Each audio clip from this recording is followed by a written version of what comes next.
Diet Coke है जो मेरा फेवरेट है, इसलिए मैं इसका एक सिप भी ले रही हूँ।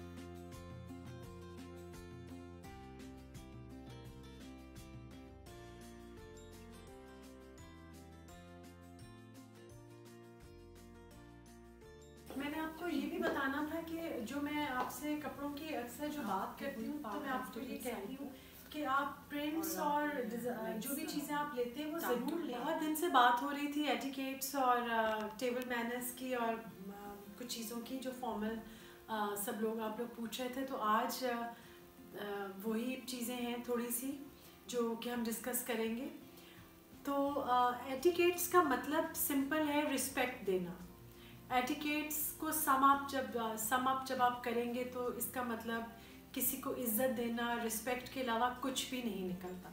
आपका हर एक्शन, आपका बैठना, उठना, खाना, पीना इस तरह से होना चाहिए कि उसमें आप अपने आप को तो रिस्पेक्ट दें, आप दूसरों को भी, साथ किसी और को भी आप रिस्पेक्ट दे रहे हो जो भी आपके साथ है।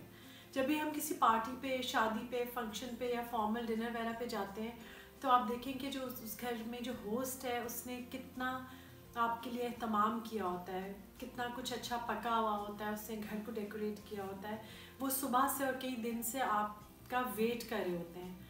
तो आपका भी एक्शन ऐसा होना चाहिए कि आप टुवर्ड्स होस्ट और उस घर के आप रिस्पेक्ट शो करें अपने मैनर्स और अपने एटिकेट्स के साथ। दिल में तो हम बहुत इज्जत करते हैं, लेकिन थोड़ा सा अगर हमारे बैठने उठने में भी शामिल हो जाए तो बहुत अच्छा हो। आई होप कि आपको अच्छा लगे, कुछ ना कुछ इसमें से आप कहीं ना कहीं से कुछ पिक कर सकें।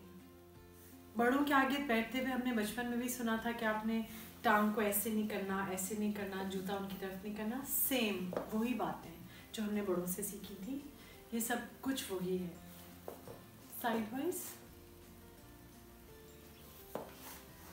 या अगर आपने फोल्ड आप थक रहे हैं तो आप इस तरह से बैठ सकते हैं, आपकी फीट साइड पर ही हो।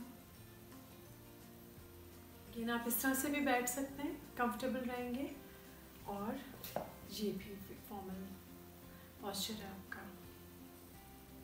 बैठना हमेशा स्ट्रेट है, आपने जितना मर्जी कंफर्टेबल और पीछे जितनी मर्जी सपोर्ट हो, अनलेस कि आप कोई मूवी देख रहे हैं किसी के साथ या कुछ, अदरवाइज आपको स्ट्रेट ही बैठना है। आपके वही पाँव कंफर्टेबल साइड पर। हील के साथ बहुत कंफर्टेबल नहीं होती और मैं भी ज़्यादा हील्स नहीं पहनती, लेकिन जहाँ हील पहननी होती है वहाँ जाहिर है कि हम लोग सब पहनते हैं। और फॉर्मल के साथ शलवार कमीज या जो ईस्टर्न कपड़े हम लोग पहनते हैं, मैं आपको हमेशा बताती हूँ कि सैंडल्स और इस किस्म के जो खुले शूज़ हैं वो अच्छे लगते हैं। क्लच, जूता और क्लच नॉर्मली हम एक जैसा रखते हैं, तो ये अगर आपने हील पहनी हो तो आप बहुत कंफर्टेबल रहेंगे। आप क्लच को अगर सेंटर में पकड़े, वैसे तो बहुत सारे तरीके हैं, लेकिन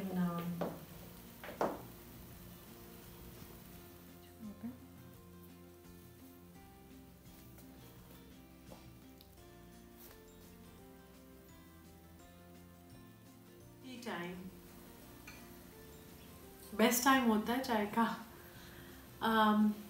स्पून, एक तो रूल हर चीज़ में है कि आपके कटलरी से और प्लेट्स में आवाज़ ना आए। थोड़ी बहुत तो आ जाती है, लेकिन ख्याल रखना है कि ज़्यादा आवाज़ ना आए।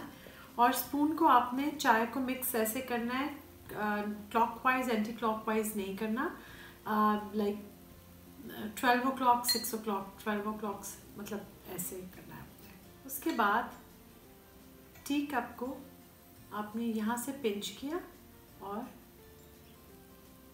ये होल्ड किया, और ये देखिए जो ये है ना, ये नहीं है कभी भी।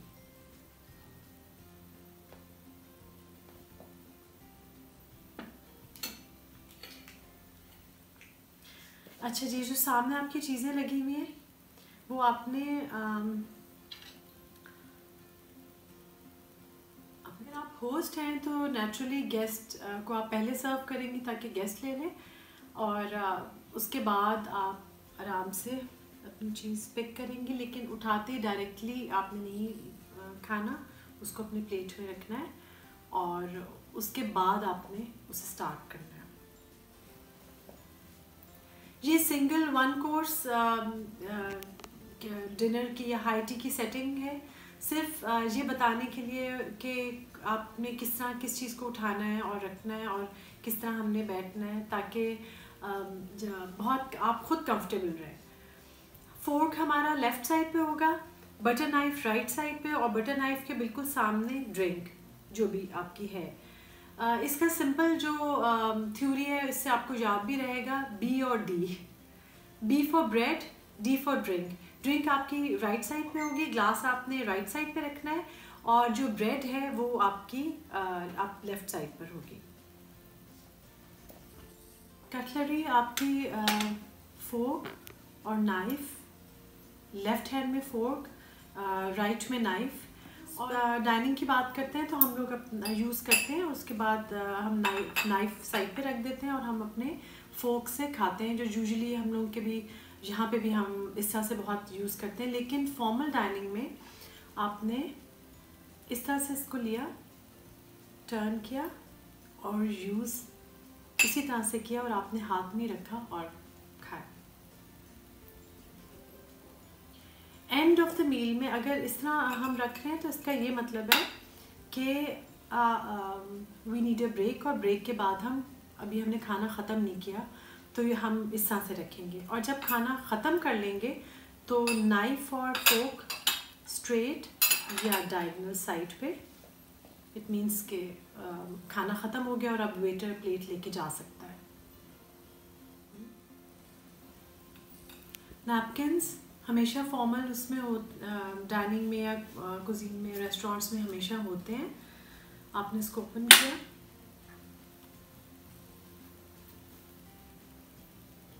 और अनफोल्ड किया। अनफोल्ड करने के बाद इसको आपने जो फोल्डेड साइड है वो इनसाइड, और ये वाली साइड बाहर की तरफ रखनी है, इसलिए कि अगर आपको क्लीन करना है, कुछ करना है, तो आपने इसको अंदर से लेना है और ख़ुद नहीं छुपना। आपने नैपकिन को ऊपर लाना है और यूज़ करके वापस आपने इसको रख लेना है, यानी जो कोई स्टेन होगा वो नैपकिन के अंदर आएगा और बाहर नज़र नहीं आएगा। एंड ऑफ द मील आपने इसको सेंटर से पिक करना है और आपने लेफ़्ट साइड पे रख देना है। प्लेट के अंदर नहीं रखना, लेफ़्ट साइड पे रखना है, और उसको ऐसे रखना है कि उसको ये ना लगे, दोबारा तय करके ना रखें, उसको इस तरह से रखें कि पता चले कि ये नैपकिन यूज़ हो चुका है और इसको अब वॉश होना है। अच्छा जी, ड्रिंक को ये वाला अगर आपका ग्लास अवेलेबल है तो आपने नीचे से पकड़ना है, क्योंकि जो लिक्विड ग्लास के अंदर है वो ताकि आपके हाथ के टेम्परेचर से ठंडा ना हो, गर्म ना हो सॉरी, और आपके हाथों के या फिंगर स्टेन्स भी ना आए। और उसके बाद आपने उसी साइड से पीना है जिससे आप पी रहे थे, ताकि आपकी लिपस्टिक का कलर ग्लास में हर तरफ ना आए। और वैसे अगर नॉर्मल ग्लासेस भी आपके अवेलेबल हैं जो हमारे इस शेप के नहीं होते, गॉबलेट्स नहीं होते, उसको भी ग्लास को आपने नीचे से ही पकड़। ये डाइट कोक है जो मेरा फेवरेट है, तो इसलिए मैं इसका एक सिप भी ले रही हूँ। तो ज़्यादा ऊपर ग्लास नहीं करना होगा हमें, नॉर्मल जो तरीके से जिस तरह से आप पीते हैं वही तरीका ठीक है। हम फिर दोबारा मिलेंगे इंशाल्लाह। अल्लाह करे कि आपको आज वाले व्लॉग में से भी कुछ ना कुछ ऐसा मिला हो जो आप को फ़ायदा हुआ और जो टाइम आपने स्पेंड किया है।